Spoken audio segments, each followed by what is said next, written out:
Okay, so we're going to start. Our first speaker is Andrey Ustyuzhanin from Yandex. Tell us about speeding up prediction performance with whose decision tree models. Hello, everyone. It's kind of after lunch talk since not everybody is here. So, anyway, it's going to be about how can you run a predictive model fast? How can you make it run fast? And the case that I will be referring to is a line trigger. So initially, the data set I used was used for optimization of trigger at HCD at run 1. So the details can be found in this publication. But the basic setting is that we're looking for BDKs, and the trigger has to be inclusive and has to separate events containing BDK from the rest of the events.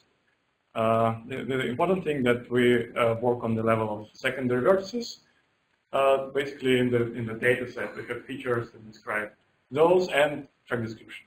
Right? Since it is a trigger, it has to run fast. And we use already model or use data set that consists of all the features.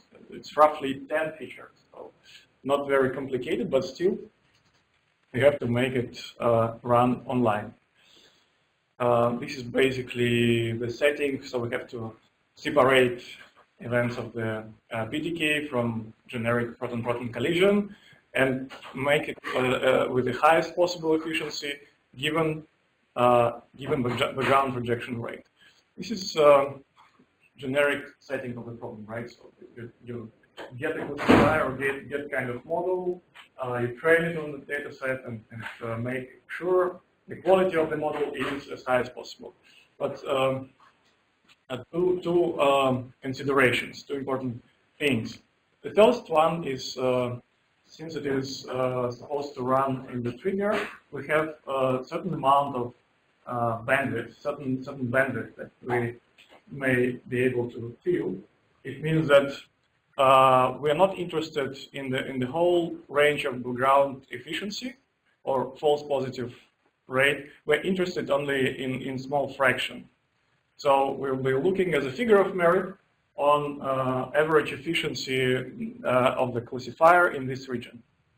Basically, we compute area and ROC curve here and restrict it by a certain margin. So in this case, it is 0.05. So this is one important thing, and another, and we divide it by this region, so we get mean efficiency in this region. And the second point is that we are restricted by time and restricted by memory. So, and the goal of this research is to understand whether we can trade off memory to speed of the model somehow. So, just a reminder of the way how we did it at run 1. It was so-called Banzai boosted decision tree model, which is essentially a lookup table, multidimensional lookup table that consists all the features of our data set, and every feature is discretized into several bins, and we build a lookup model that has number of features versus number of bins of every feature. Right, and the size of this model is roughly multiplication of number of bins that you have on every dimensions. So it worked rather well. So it was a good way to start with. But the thing is that it was difficult to improve quality. It was much faster than original BDT that consists of thousands of different trees. So it was way faster, but it was difficult to make it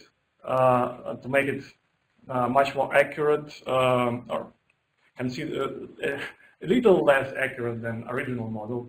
That's why we came up with the idea of building ensemble of those things. But when you have several of those guys, which here we would call decision tensor. Then you have to choose ensemble parameters of the model. So size of every tensor and number of those tensors can vary, and depending on those, you get different size, different accuracy, and different time of the application of the inference here. So it is kind of optimization problem. To solve it, first let's introduce similarity between different decision tensors. So basically, it is how much more memory you would need to store those two tensors together as a single tensor, single array, right? So the size of the first one plus size of the second, it means that those are cannot be merged in any smart way, minus size of intersection. So to merge trees into ensemble, the given number of trees that you have and given number of tensors in the ensemble is pretty straightforward. So you build a BDT that consists of those n trees and initialize k empty decision trees. And for every tree in the model, you first convert it into a tensor, which is straightforward procedure, and then merge with the most similar tensor that you have created at the first place. And repeat the third step until you run out of trees, right? So you have to train the model. We used ACAT boost. It's originally for the trigger, we trained the classifier that was developed by Yandex.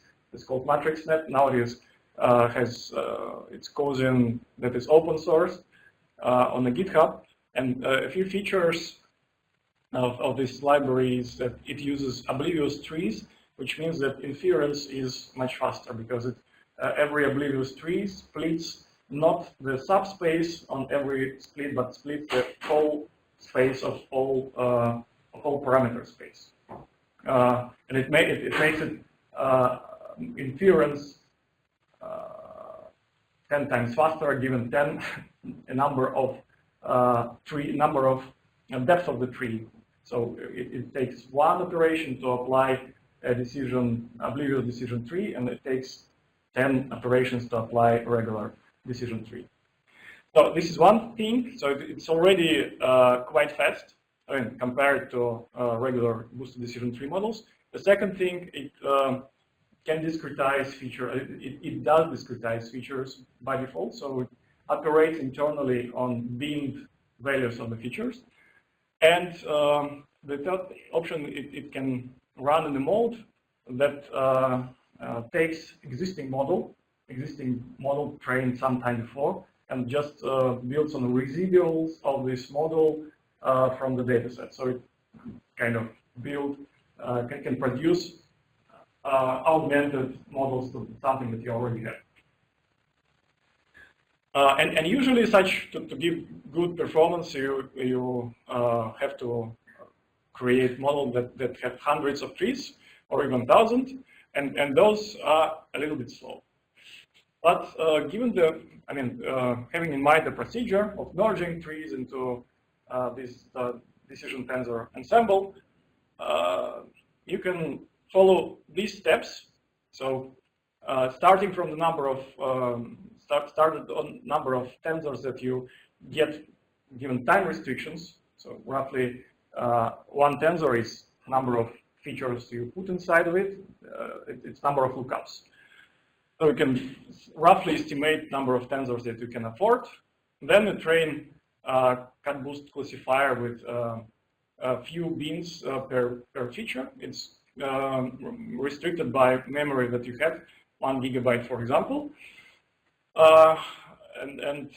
Then you use this model as a baseline for the rest of the ACAT boost models that you will be generating afterwards.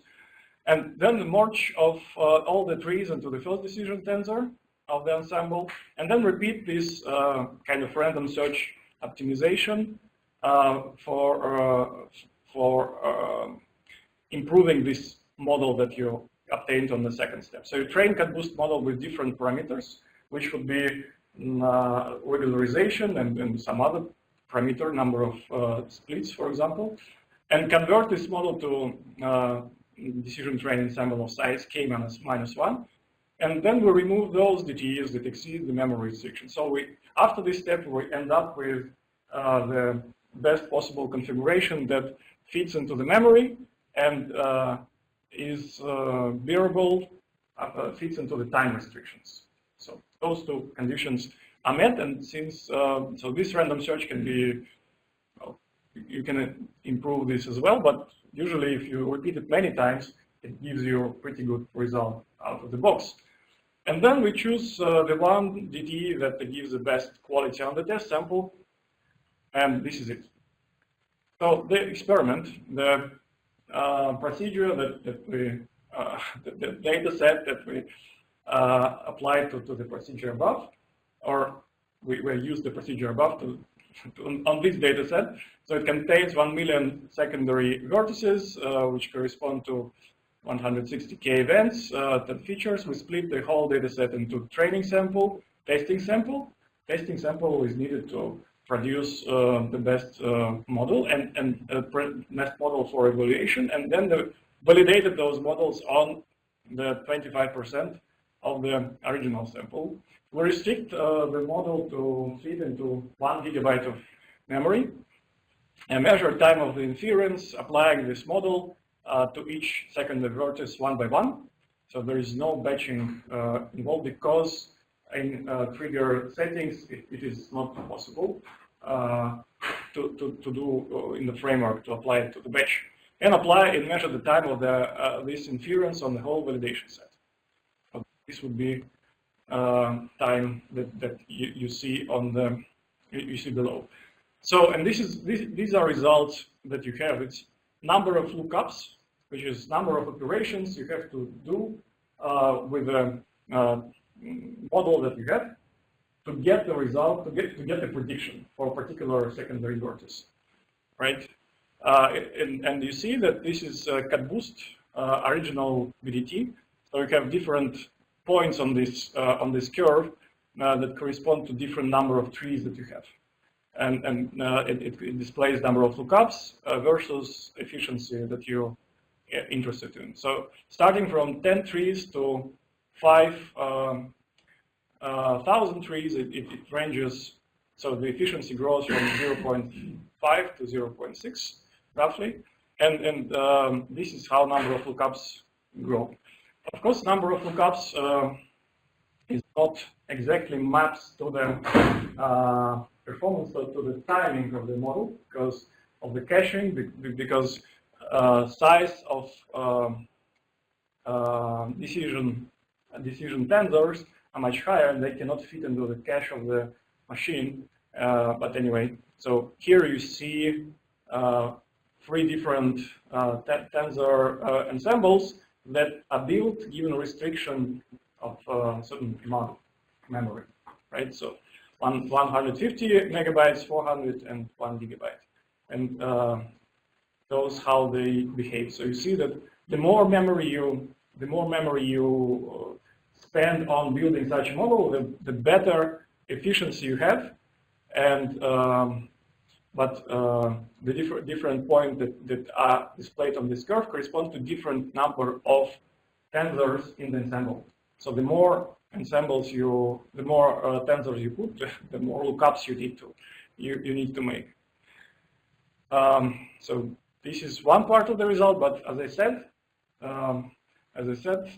the timing is very different because the trees model are small, they fit into the cache, and they can be applied quite fast, right?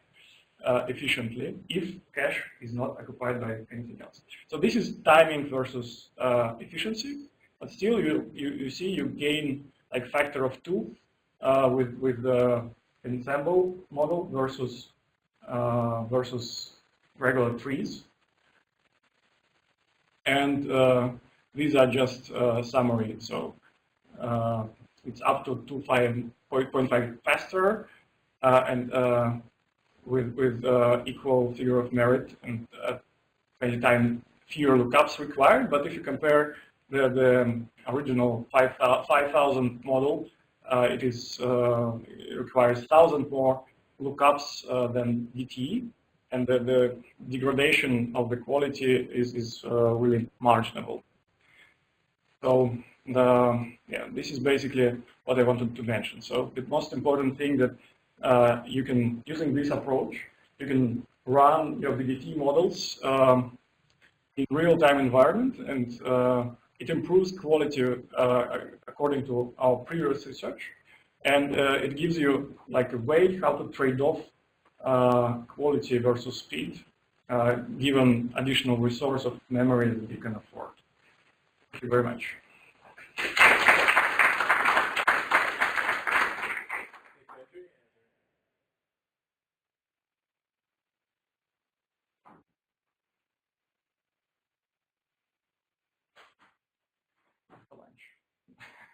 So is this currently in production? Is this already in? No, not yet. But well, because on run 2, during run 2, it's difficult to change algorithm on the fly. We targeted to change it. So since much more triggers in LHCb are going to be BDT-based in run 3, it's a good chance it will be in production then. I have a question. What to use instead of table some continuous allocation? Maybe I didn't get your point, but if I'm suspecting you extract parameters for things, right? Well, not parameters of the trees. We extract output of the tree. So the value that we store in this array, in this lookup table, is the prediction of the tree for the given vector of parameter of our input feature, the event that describes the event. So it's just compressed version of the tree. So if you want to, so if you have, we used ACAT boost here, and as I said, it discretizes all the features out of the box. But if you have BDT model, for example, based on TMDA or XGBoost, you would have to discretize the features first. I mean, you have to discretize features and train the model. It will just take input integer values, number of bits, and then you can convert such model into this scenario. Maybe one clarification. So do you discretize the features before anything? Yeah, or, right. So I do not discretize them. ACAT boost does it because it does it internally. But does it happen before or after you build filters?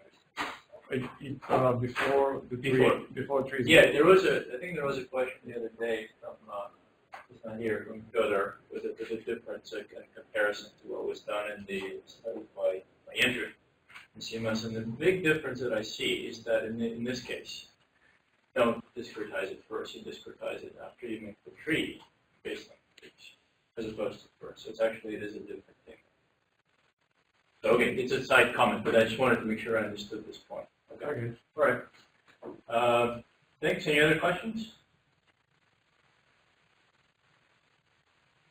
Doesn't mean we don't know what a citation is, right? But it's not the same thing as something. Thank you very much, Andrey. Yeah.